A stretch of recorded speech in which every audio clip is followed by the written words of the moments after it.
gikan sa news center sa Aksyon Radio. Aksyon Radio. Yari ang mga nagapangunang nga balita sa syudad sa Bacolod kag probensya sang Negros Occidental. Mga balita lokal, nasyonal, sa Aksyon Balitang Bayan. Numero 1, Aksyon Balitang Bayan. Numero 1, two-time kapisanan ng mga broadcasters. Golden Dev nominee for Best Provincial Newscast. Aksyon Balitang Bayan. Numero 1. Aksyon Balitang Bayan. Numero 1. Kagkaroon ang inyo news team.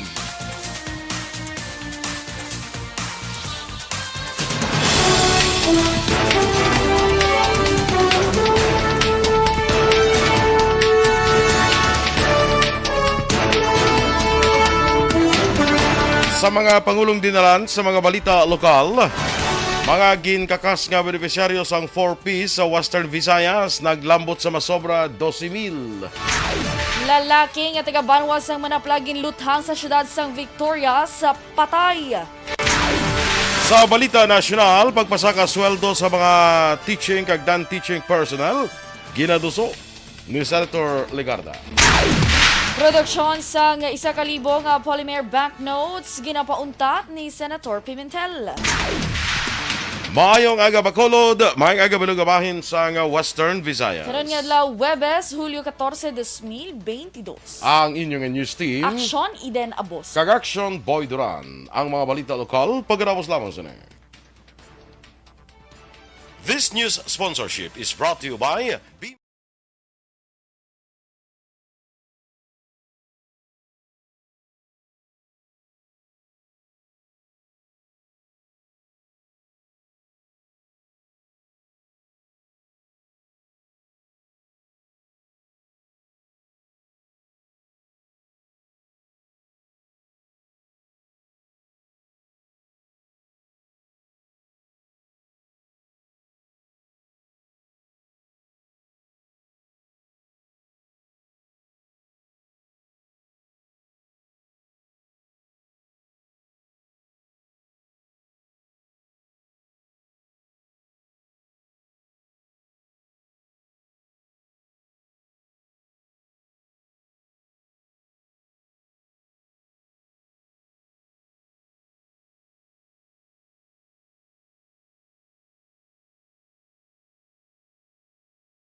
Good morning mga ka-aksyon.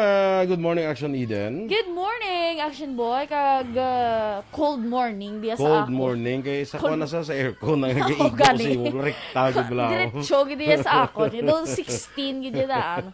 Doko kulululurog ang kaunuran ko. Ti mo na gani.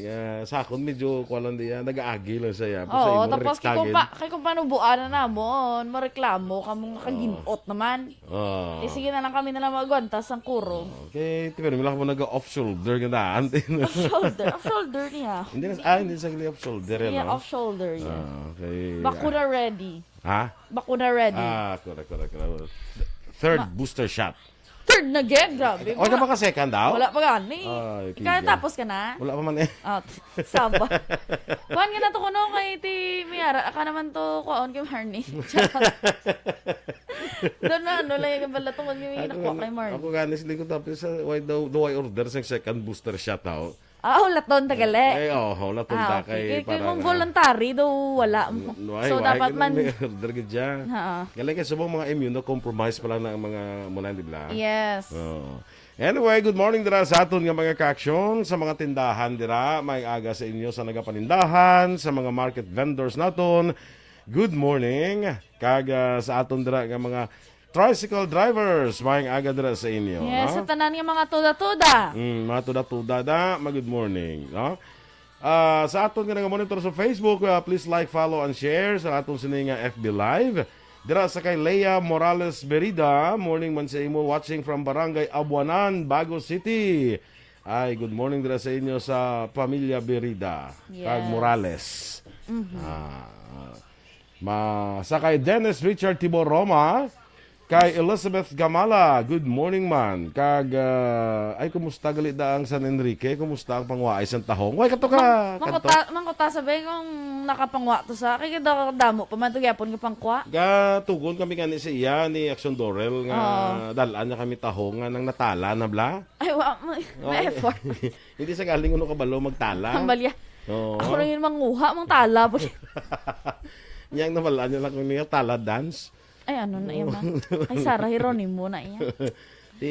Hindi sa hasta subong may pagid ang tinala nga tahong. Pero damo, to kuno gyapon, Aksyon boy. Yes, kapang invite ka na islas from other towns eh. Nga magpanguha to. Standby na sa mga balita lokal. Aksyon Radio Philippines.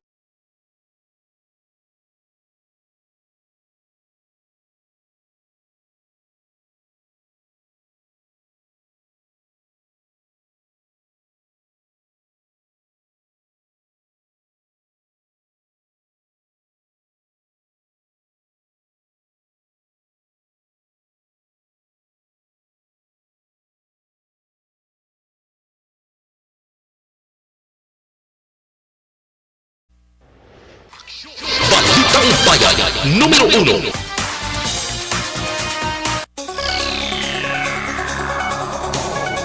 Sa detalye na sa ato nagapanguna nga mga balita lokal, mas sobra 12,000 ka mga hindi kwalipikado nga benepisyaryo sang Pantawid Pamilyang Pilipino Programa kon 4Ps ang ginkakas na sang Department of Social Welfare and Development sa Region 6 sa Bugos nga riyon.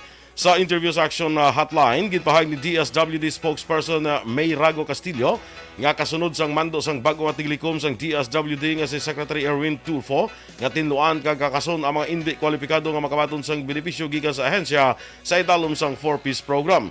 Suno kay Castillo, tubtob Hunyo 22 nga record, 12,949 na ka mga 4Ps beneficiaries sa riyon ang ginkakas kag posible pa madugangan sa katapusan sang Hulyo. Sa record sa DSWD National, mas sobra 1 milyon na ka mga benepisyaryo sang 4Ps ang nakakasalistahan sa Bugos nga pungsod.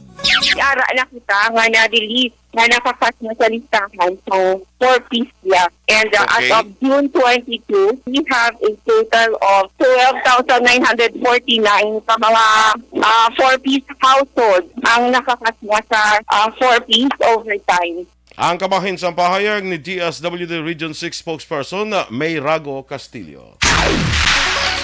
Patay naman ang isa ka persona matapos ginluthang sa National Highway Barangay 5 Ciudad sa Victorias, las 3:50 sang hapon kahapon Hulyo 13. Ang biktima mo si Roldan Berito, residente sa Hacienda Unson, Barangay Purisima sa Banwa, sang Manapla.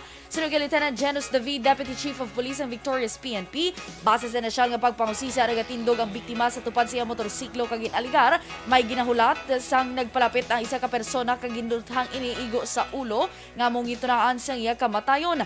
Dugang pa matapos gintiro, nagsakay sa motorsiklo tagluthang kag nagpalagyo padulong sa norte nga direksyon.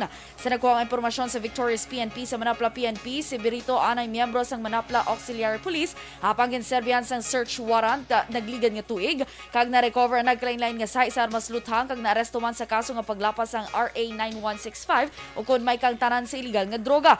Na-recover sa crime scene na isa ka basiyo kag isa ka slag sa wala pa mahibloan nga sa armas luthang. Padayon pa man ang investigasyon sa kapulisan sa rason sa pagpatay kay Berito, subong man ang pag-usisa kung may CCTV sa lugar.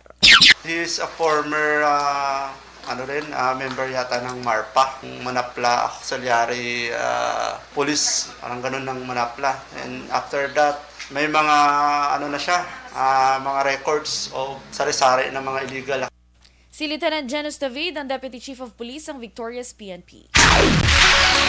Patay man ang isa ka lalaki matapos ginluthang sa isa ka kahiwatan sa Barangay Riverside sa Banda sa Isabela. Pasado los 6 ang tagna sang gabi sa tong Martes, Hulyo 12. Ang biktima ang ikilala kay Milky Talanas, 28 anyos, kag residente sang Barangay Riverside sa amuman nga Banwa. Sunod kay Police Lieutenant Dante Balinario, Deputy Chief of Police ang Isabela PNP, sang temprano nagbulig pa sa pagpreparar sa birthday party si Talanas. Hubog na si Talanas upod ang iyang bayaw sang nagpadulong sa balay sang nagaselebrar sa Yakadlawan. Dunga pa ni Balinario, nagpangabay pa si Talanas nga magbaile sang gintiro sa wala pa matumod nga suspetsado. Si Talanas na nakaangkon sang 6 kapila sa dughan tugas ang paglutang nga gintunaan sang iya kamatayon. Sa inisyal nga report, isa ka 12-gauge shotgun ang gingamit sang suspetsado sa pagtiro kay Talanas. Liwat naman nga magabalik ang kapulisan sa crime scene agud magpangusisa kag makilala ang suspetsado sa krimen. Madugay nga dinumtanay ang isa sa mga rason nga ginatan-aw sa kapulisan sa amo nga krimen. Pilaso naman ang isa ka lalaki matapos ginlabo sa isa ka hubog sa Puro Kalubihan, Barangay Bulanon, Siyudad San Sagay, pasado las 7 sang gabi, Martes, Hulyo 12. Ang biktima ginkilala kay Antonio Abayon, 45 anyos, samtang sospetsado naman ang ginkilala kay Jovito Amakna, 56 ang edad, kag pareho nga residente sang Puro Kalubihan, Barangay Bulanon, Siyudad San Sagay. Sunod kay Police Major Roberto Injape Jr., Hepe sang Sagay City PNP, may ginaistoryahan sanday Abayon kag Amakna, tubtob nga naglalisay. Gulpi na lang ginkuha ni Amakna ang iya nga binangon kag ginlabo si Abayon sa madamo nga beses sa wala nga tiil. Gindala sa ospital si Abayon kag karon yara na sa maayo nga kondisyon.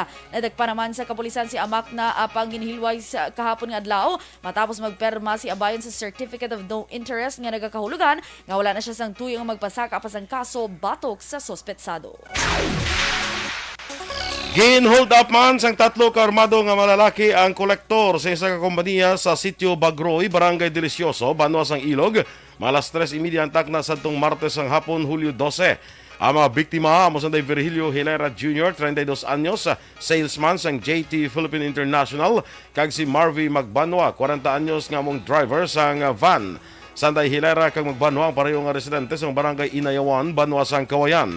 Sunod kay Police Lieutenant Rolly Ondoy, ang Deputy Chief sang Ilog PNP, ginpark ni Magbanwa ang van sa kilid sang dalan kag nagpanaog siya upod si Hilera agud magpanukot sa isa ka tiyangge.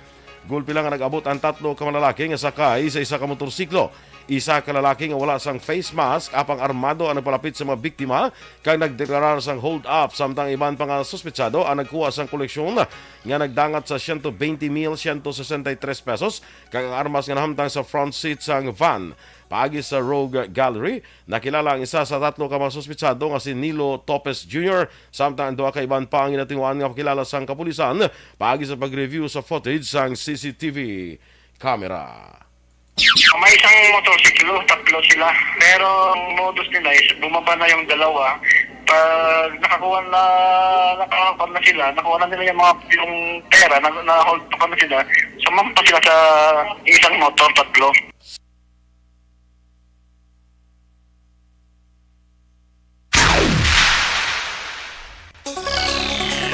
Dadakpa naman sa mga nagapatrolya nga tanod sang Barangay Panukoy ang pagpangawat sang krudo sa isa ka wing van nga nagapark sa Purok Santa Antonia sa amo nga barangay Miyerkules sang aga. Naabtan sang tanod sa Barangay Panukoy ang tricycle sa Purok Litsunan, Barangay Kabug nga may karga nga 40 litros nga krudo halin sa wing van nga ilagin kawatan. Sunod kay Biboy Cortesa tanod sa Barangay Panukoy, nagpalagyo 2 ka mga kawatan kag ginbilin ng tricycle nga ginpanag-iyahan naman ni Edgar Hemina sang Purok Paglaom, Barangay Takuling.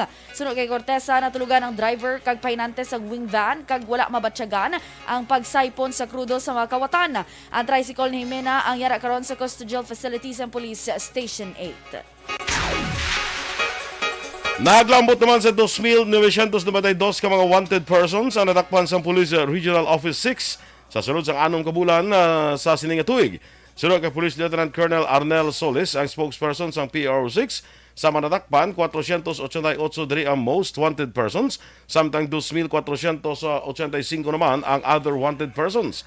Nagpanguna sa may pinakamadamong natakpan ang sa probinsya sang Negros Occidental nga may 170, 98 naman sa probinsya sang Iloilo, 72 sa siyudad sang Bacolod, 42 sa probinsya sang Capiz, 31 sa probinsya sang Antique, 28 sa siyudad sa Iloilo, 27 sa probinsya sang Aklan, 14 natakpan sang Criminal Investigation and Detection Group Regional Field Unit, kag 6 sa probinsya sang Guimaras.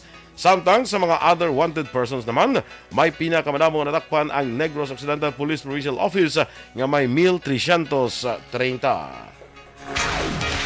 Plano naman ni Lieutenant Reynaldo Bowden Jr., OIC sang 603rd Maritime Police Station Chief, nga nagabase sa syudad sa Bacolod nga pasangkaron ang kolaborasyon sa Philippine Coast Guard kag iban pang ahensya matapos ginbuslan sini tinilikdan nga Hulyo 1 si Major Edward Bolivar. Sunod kay Bawden agud matap na ang pagsulod sa illegal nga droga kag iban pa nga mga kontrabando sa syudad sa Bacolod kag probinsya. Tuyo sini nga mangin mapag-on ang sea-based intelligence networks paagi naman sa port-to-port communication. Natala naman si Bawden nga magpakigsapol sa mga barangay kapitan sa mga coastal barangay sa Bacolod sa handom nga mapabakod ang Coastal Barangay Intelligence Network kag gilayon nga ma-report sa ilang bag-ong mga personalidad nga nagapangayaw sa ilang nga lugar. Ginpaidalom naman sa 5 kadlaw nga paghanas ang 30 ka mga empleyado kay iban pa nga volunteers sang Barangay Estefania para mangkatapos sang fire auxiliary matapos nakabakal sang bagong fire truck ang barangay. Suno kay punong barangay Jerry Tingson nag-abot sa tinikdan nga semana ang fire truck. Kag ini ang para mapasangkad pagid ang serbisyo sa komunidad pagi sa madasig nga pagresponder sa mga sunog. Duwa pa ni Tingson gindesisyonan sang Barangay Council nga magbakal sang fire truck nga nagabalor 1.4 milyones pesos gikan sa natipon nga 5% sa kada tuig nga calamity fund allocation sang barangay. Duwa pa ni Tingson kung matapos ng paghanas sa 30 ka mga fire auxiliaries, mag-umpisa naman ang serbisyo sa barangay. Sa katapusan nga balita lokal, tubtob na lamang sa Hulyo 20 nga mag-operar ang temporary shelter nga inisyatibo sa Barangay 18 sa siyudad sa Bacolod. Sa Interview Session Reports Afternoon Edition, ginpahayag ni Kapitan Madeline Diaz sa karon puno ang shelter nga may 42 ka mga watchers sa Corazon Locsin Montelibano Memorial Regional Hospital. Ginako man ni Diaz nga hindi na sini masarangan ang pagmaintenar sa temporary shelter bangon may mga balayran kaangay isang kuryente nga 5,000 sa kada bulan kag tubig nga 3,000 sa kada bulan. Sunod sa kapitana ang kontrata kuntani sa ginatiniran ang tubtub na lamang sa Pebrero 2022 apang naghatag sa konsiderasyon ang tag-iya sang propiedad kag nagpalawig tubtub Hulyo 2022. Dugang pa sang kapitan duha ka rason ang pag-untat sa temporary shelter. Una mo pagbawi isang tag-iya sang propiedad kag wala na sang sponsor. Kung ako ka plano man ko, if ever kung ano man ibigay na magamtan, ang structure na balhinan ko, hindi na ako ka-cater sa tagagwa. Kaya nga, hindi na ako ka-sustain sa kuryente. 2020 pa ako nag-start. Si Barangay 18 Kapitan Madeline Diaz. Aksyon Radio Philippines Standard Time, las 6:17. Pagpasaka sweldo sa mga teaching kag non-teaching personnel ginadusot ni Senator Legarda. Samprang produksyon sang isa ka kun 1,000 polymer banknotes ginapauntat ni Senator Pimentel. Ang detalye sa mga balita national sa pagbalik sang Aksyon, Balitang Bayan, Numero 1. Kag sa aton nga mga ka-aksyon, pagpabakod sa aton lawas bala batok sa mga respiratory diseases.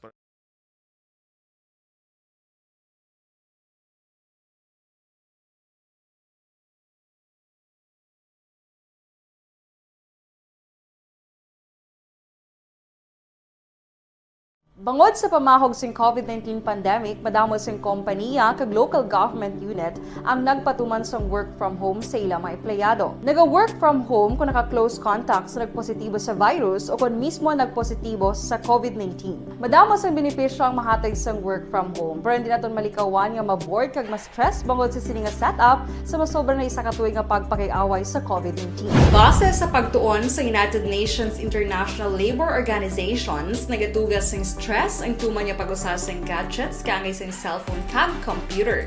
Gani, iyarin tila ng mga poslanong nga action tips sa mga nag-work from home. Una, mag-set up sa workspace sa mga balay sa tuyo nga makafocus sa imong trabaho. Ang workspace ay hindi kinahanglan nga dako nga kwarto, ang importante, komportable ka sa imong trabaho. Matapos ang pila ka oras nga nagapungko ka mag-computer, dapat may tion nga mag-stretching agud malikawan nga ma-strain ang imong likod o konliog. Time management. Maghimo sa imong mga time schedule kag mga talapuson nga trabaho para maging Sa kay Russell Gomez dira maayong aga, kay Ma'am Elizabeth Gamala, kag kay Ating, si Ating. Ating, morning Ating. Morning, Ting. Tia Kim Eriman sa Murcia. Morning sa imo, Ting. Melvin Peñafiel, good morning man. Big B Real, Aha. Nenita Hilongos Roquero. Oo. Muna siguro kayo doon na utodan din sa ako. No, mo, no? Yes. Correct. Oo. Correct. Next, good morning kay Connie Dormitorio. Mhm. Kay Boy Bolivar. Yes. Kay Good morning. Kay classmate ko da Edwin Escopel sa ambot hindi sa subong ko sa Bago, sa subong ko na to sa Kalamba. Saylo-saylo lang ka. Saylo na sa may buhol pa na sa gani. Ano? May buhol pa na sa Ay, abi ko, ang mo, bungol pa na sa... Ako yung gali ang bungol. Ikaw yung buhol. Hindi may buhol pa Ako to sa. gali mo, ha? Way ka panguha si Dennis ang tahong kay kiti-kiti ang nasakuan niya pangita. Na, siyempre kayo mo na yung nasagot, hindi man pwede mapakaon ng tahong sa isda. Isda. Ya. Na? Sa akon manghod dira kay Bigi Duran. Good morning. Good morning and have a safe trip. Good Safe morning travel. and Kaya goodbye, ito gali. na, balik na siya mo. Ay. Subong lang. Okay, nasa nga ato guro sa airport, subong. Ay, perfect. Happy travel. Happy travel. Sige. Kay Tito Shello Billones Arevalo, good morning. Arat siya kuno tuga pamati sa may E. Lopez sa siyudad sa Silay. Ato Okay. naman to siya. Puli-puli man. Puli-puli.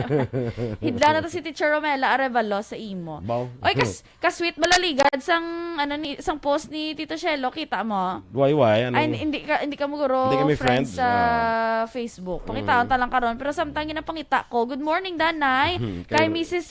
Alvarez. Dira sa may Tangub ang utod ni Ma'am Van, of course. Good morning. Okay. Morning man daw sa ilan ni Ma'am Van, ano? Oo. Kag ni Kag ni Doc Dr. Matt. Matt Mayo. Doon na lipat ka, how. Ano yung post ni Tito Shello, ho? Maaway man ta adlaw-adlaw, pirmi ka man akig sa akon, pero biskan kis away ginagsulod sa paminsaron ko nga ibaylo ka sa iban. Ay, sala naman guro. Si Teacher Romela, gali nag-post, gintagya si Tito Shello. Okay. Ambalan, bahala saging basta labing. Ay, sana all. Hiliniga mo na dahil si Cielo niya, we. Importante ganit may dala siya, di ba? Kabalo na importante. tato sang dala nga kinanlan niya. Correct. Oo. Kinapagabot na rin na Roma, kuwano. Ay naman lang kuwano, Ari para sa amo niya. Ari sa pato. Ray Flores Barrioga, morning dira sa imo, Homa Lumena, Ana Ruby Kiatson, Dennis Nuestro sa Woodfire, Bacolod. Yes. Good morning, man. Kay Maninoy ko, Juan Bolgalio. Yes, morning. Natanaw naman siya sa TV. Hello, Maninoy. Kay Maninoy Alma, of course.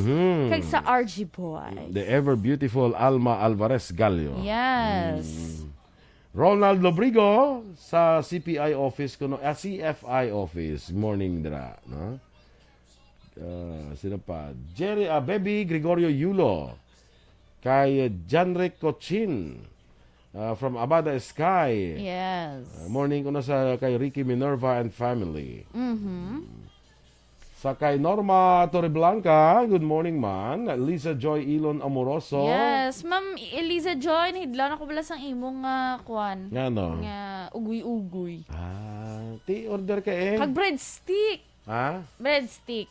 Breadstick. Mama, before order kami na liwat, please. Oo, sa kupa na lang ko da order da. Oo, ari lang kami di mama, At hasta pag launa. mga dagko, yung pag mga cheese balls, Oo, mga cheese balls, yes. cheese rings, or basta Amo naman may to cheese. lingawan mo. Yes, so okay, samtang katanaw ka bala sang Movie. sang bullshit. Nalinga ka na. Wala ka makatapos? Wala pa. Kay balo ka nga damo, matagin na sa kuan. Okay. May klase, gali. May kuan lang, jab-jab lang blaw. Good, Kagawad M sa Boso, mga aga. Good morning, Kagawan. Yes. Attorney Pandan man. Good Attorney morning. Doug Pandan, yes. How is he? He is fine. He is fine, oo. Dinmultahan siya? Wala pa man. Awabi ko, he is fine, dinmultahan siya. Fine. Kasaba sa English nung isa ka word kada mo yung Wala mo meaning. meaning. Ano na sila yung Pero sila wala sang Ilonggo. Tani ang Ilonggo. Ang gwapa. Ya Eden lang yung meaning mo. Gwapa, Eden. Hindi yan pwede. Gwapa, boy. Hindi yan pwede mo. Gwapa, Eden lang yun. Kamo lang yun, yan? Ang English siya kakomplikado. Diba, no? Isa lang yan, ang sa Ilonggo, isa lang yan mo. Oo. Kasi mo gwapa. Eden lang yun Eden dayon. lang tayo, no? Muna tayo. Hindi pwede yan, boy, hindi pwede Dorel, pwede Ann, hindi pwede. Eden lang yun. Okay? Good morning dra kay Francine Nathalie Bautista. Yes. Annabel Bautista sa Barangay Maaw. Oy, good Oy, morning, good dira sa morning. mga pamilya Bautista kag pamilya Monteras. Pay kagawad pagid. Kagawad Embong Jocampo. Yes, good Oh, morning. mag-aga. Kag kay Turco Jongko. May aga tito. O, Tito mo Turco. Kag Richard Artisola Alpiere. Ronald Lobrigo family. Good morning, man. Standby na kita sa mga balita national.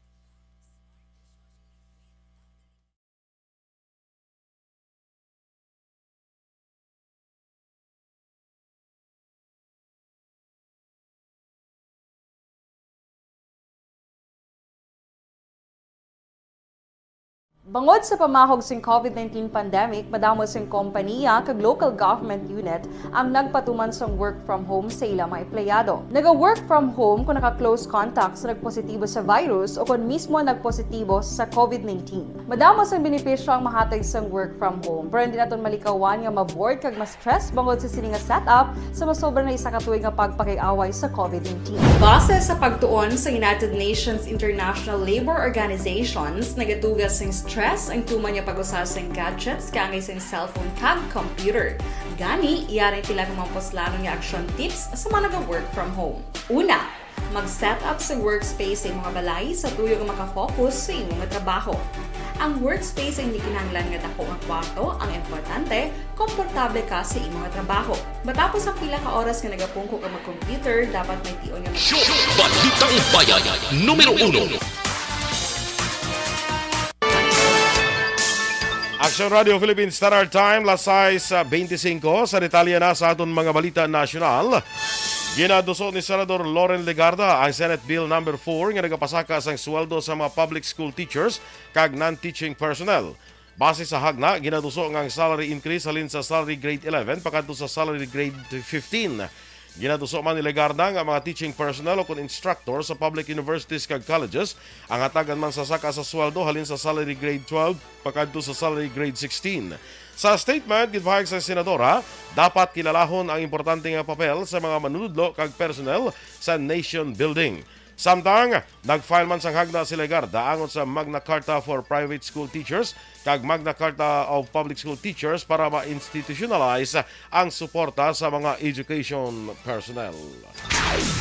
Nanawagan naman si Senator Coco Pimentel sa Bangko Sentral ng Pilipinas nga untaton ang pag-issue kag produksyon sang 1,000 polymer banknotes kag gintawag ini nga impractical.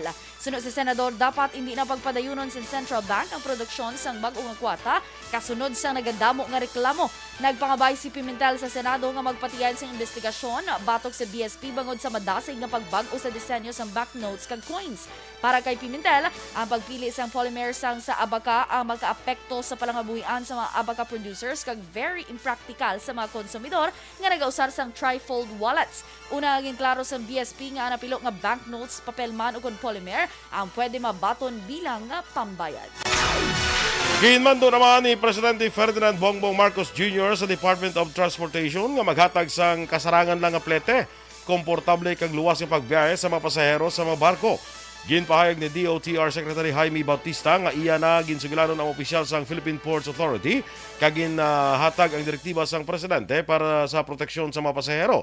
Una man yung gibisitahan sang Tiglikom ang ilang mga opisina kag ginsugilanon ang management kag department heads kadungan sa magpalambot sang gusto sang presidente kag himuon nga maayo ang travel experience sang mga pasahero.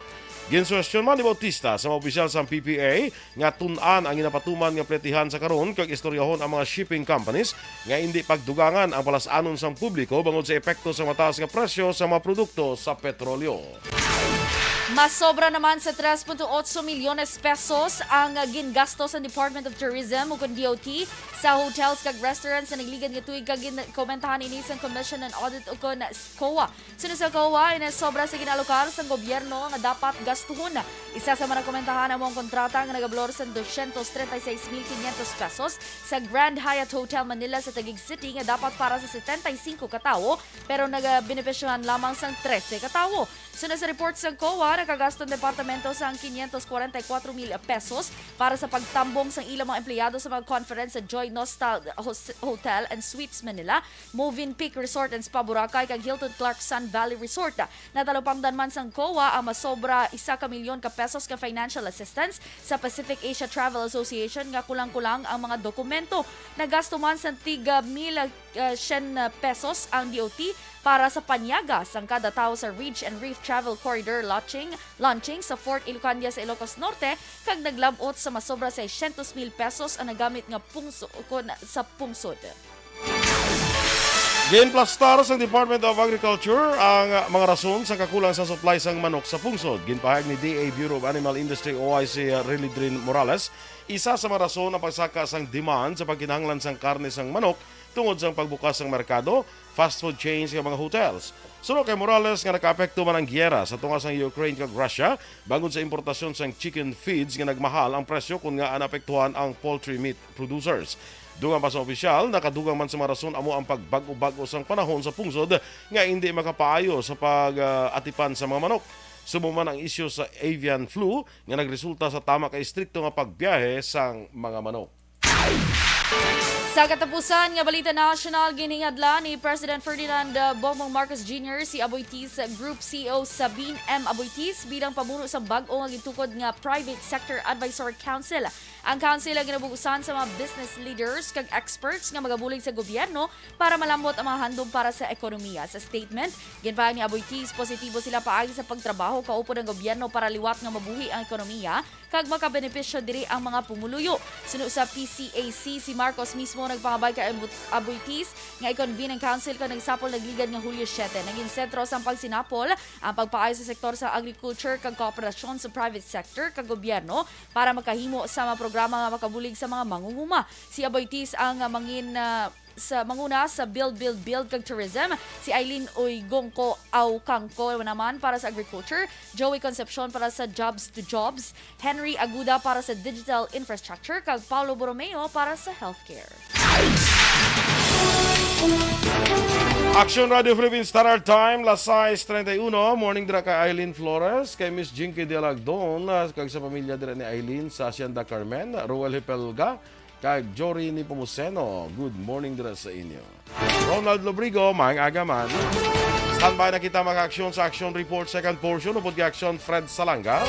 Balikay kita sa dugang nga mabalita sa Aksyon Balita Morning Edition upod gapon sa inyo News Team. Aksyon Eden Aboso. Kag Aksyon Boy Duran. Una sa balita, una sa aksyon, sa Bacolod Aksyon Radio. Life Extension.